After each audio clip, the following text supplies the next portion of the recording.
guys. So I'm going to talk about episode 13 of Once Upon a Time. Okay, so a lot went down. Mostly, it was more of a Rumple heavy episode this time around, but the ending actually. So what happens is we had a really big moment happen, and it was a moment we've all been waiting for. Unfortunately, it wasn't as happy as we were hoping because, well, what we learned in the last episode kind of made the moment not as happy, let's say. So before I get to that, let me just quickly go over the episode. So Rumple is trying to stop Gideon as much as he can. He doesn't want Gideon to darken his heart, and that's basically the path he's going down with wanting to kill Emma to become the savior. Even if he wants to do good with becoming the savior, he's still killing somebody and not feeling any remorse for that. So Rumple's trying to talk him out of it. And at one point he's trying to ask Gideon why he wants to become the savior. We don't get too much insight into this, but Gideon kind of explains that wherever the Dark Fairy took him, the realm that she lives in, something clearly happened and he's very traumatized. So yeah, he's traumatized and clearly something went down. We don't really know what, but there's somebody he wants to save. And I still didn't get too much out of the story, so I'm sure there's a lot more to learn. To help his son, though, Rumple actually gives him a memory loss tea. And unfortunately, it doesn't really do anything, and Gideon feels betrayed because even though I'm sure, Rumple actually meant well doing this, but Gideon doesn't see it that way. He just sees no other path but to become the savior and go through with his plan. So, yeah, it's a complicated relationship. But yeah, meanwhile, we're actually seeing Rumple back in the Enchanted Forest, years ago when Bellfire was still around, when he was a kid. And Rumple actually helped defeat the ogres in the Ogre War, which was kind of like his way of redeeming himself since he kind of cowered out of the Ogre War originally. And so what happens is he runs into Beowulf, who is only in this episode, and I actually don't know the story of Beowulf that well. He hasn't really come up too much in my life, so I can't really help with the mythology there, but he's one of the people fighting in the war, and he sees that Rumple has defeated the ogres, and he's actually mad more than anything because Rumple used dark magic to defeat them. So Beowulf's kind of like a rival in a sense to Rumple. And so what happens is Rumple's kind of he's actually celebrated for stopping the Ogre Wars, which is interesting. The townspeople actually congratulate him and everything. And at one point, what's the monster called? Grinwald, or I could be wrong, but something like that.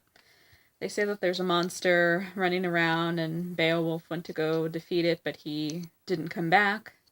So they ask Rumple to help them defeat the monster.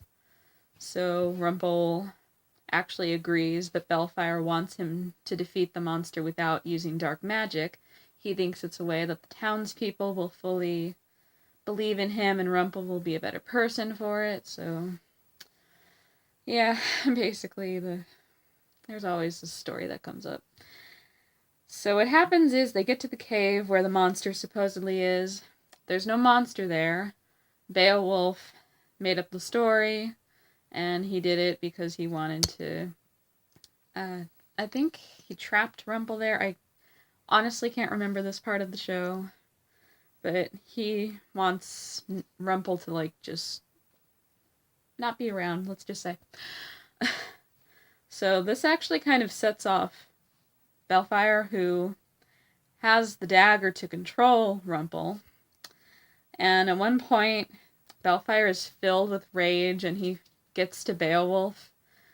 And Beowulf basically kind of pushes him out of the way, and Bellfire is just so mad and filled with rage, he actually tells Rumple to kill Beowulf, and he does.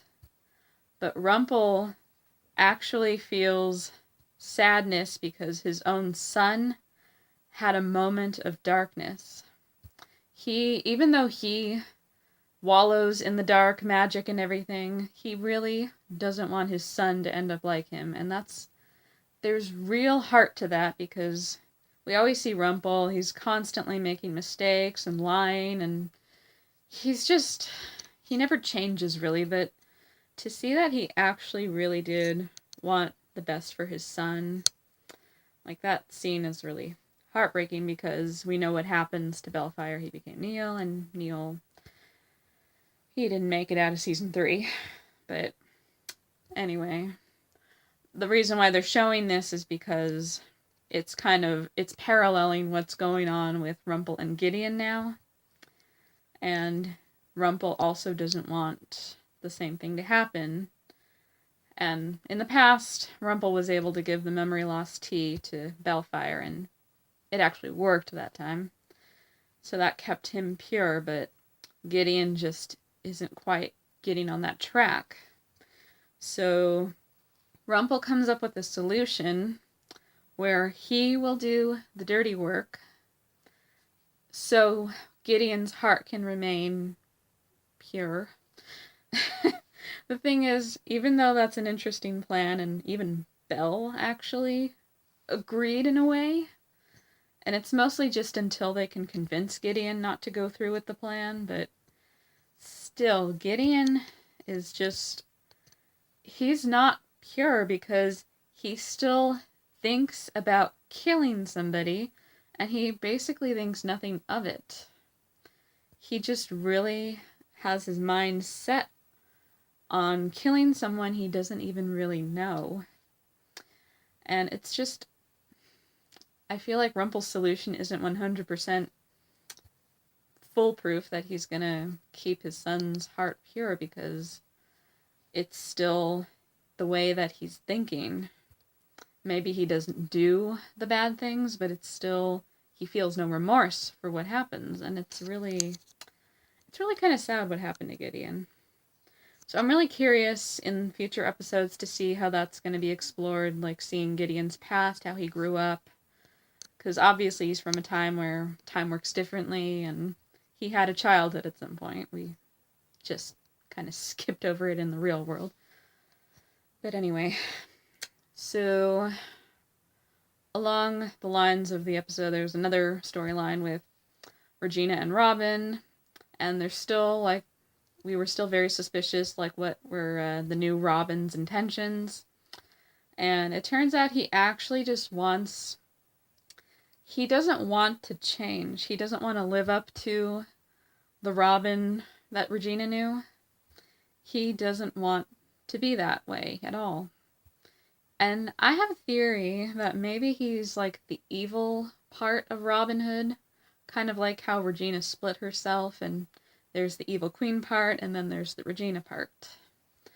So I don't know how that would have happened exactly, but so before I break that down even more, what happens is new Robin enlists Selena to help him, and they want to break out of Storybrooke and go into the real world, like New York and all that. And it turns out that it doesn't work, because there's still the border and everything that you can't break through. And Regina, even though she wants to keep New Robin there, she realizes that it's not going to really work, and she feels that she owes it to Robin Hood, the original Robin Hood, to at least make this Robin happy. So she's actually going to find a way to actually break the curse So we're going to see where that goes. But on the other hand, there's this point where Zelena actually has, I call her Snake Queen because the evil queen was turned into a snake by Gideon. So she has her in a cage, and Regina's going through everything at the end of the episode, like, I should have known this wasn't going to work, I was being tested and everything. And she realizes that the evil queen part of her is just, no matter what she does, she's never really going to get rid of that legacy. Even if she's not that person anymore, the past is still there. She can't really erase that. So she's actually going to, like, fuse together with her evil queen self again. However, when she looks at the cage, the snake is gone. And we see the snake with Robin Hood. The snake bites Robin Hood and turns back into the evil queen. And it turns out there was, like, some magic residue from the portal or whatever. I don't... you can go so many ways with magic. So anyway, I don't know what the evil queen's intentions are. I have a theory that if this Robin Hood is evil, like, he's meant for the evil queen.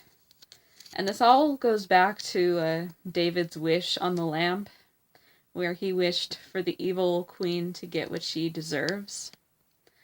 So I'm not positive what that's going to mean, because, well, being turned into a snake didn't last too long, and we assumed that it kind of applied to Regina because this Robin Hood appeared in the dream realm all of a sudden. But if he's evil, then I don't know. The show can go in so many directions, it's hard to know. But yeah, it's just a theory that I have. So to get to the really big moment of the episode, this was the really huge thing. So Hook is struggling with deciding whether to tell Emma about killing David's father. And obviously, yes, this is a really hard thing to do because he's changed so much, but he knows it's going to set him back because it's a really big deal, especially the way that David feels about his father's death now. Like, it's just really complicated. So he's talking to Dr. Hopper, and Dr. Hopper thinks that Emma will understand this big thing that he has to say, and he tells him that just thinking about telling her and struggling with it shows that he's changed, and he has. That's what makes this so hard, like, even for us fans to watch. So he gets home, and he decides he's going to tell Emma. We can tell by his face. Unfortunately, and as much as we were hoping this was going to happen, this was not the way we were hoping it would happen. Emma has found the ring, and she's clearly on to him, and she tells him, I found this, and I had a feeling you were going to ask me to marry you, and I'm sorry I ruined the surprise. And Hook, he decides to, he's like not mad at her, but in that moment he just he decides to propose, basically.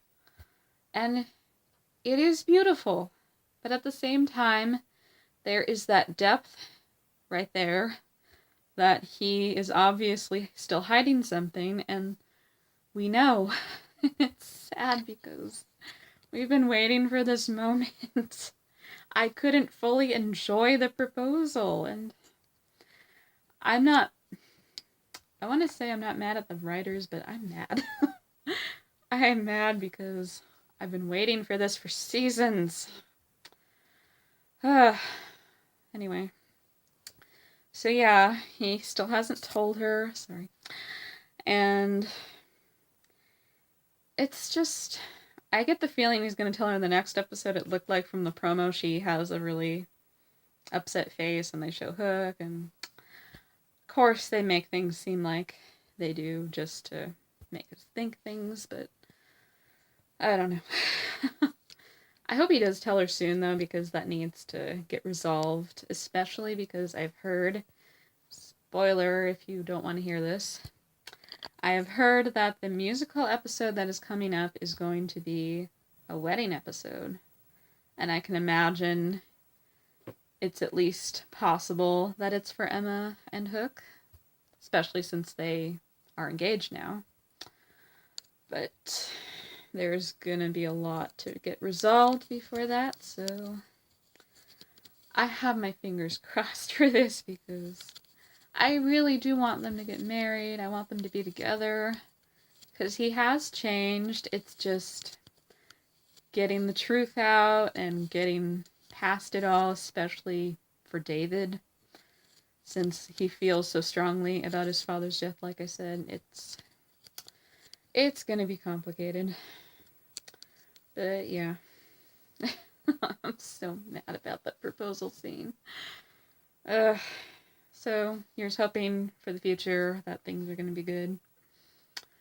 We have a lot to get through in the season, and we actually didn't see Snow, David, or Henry.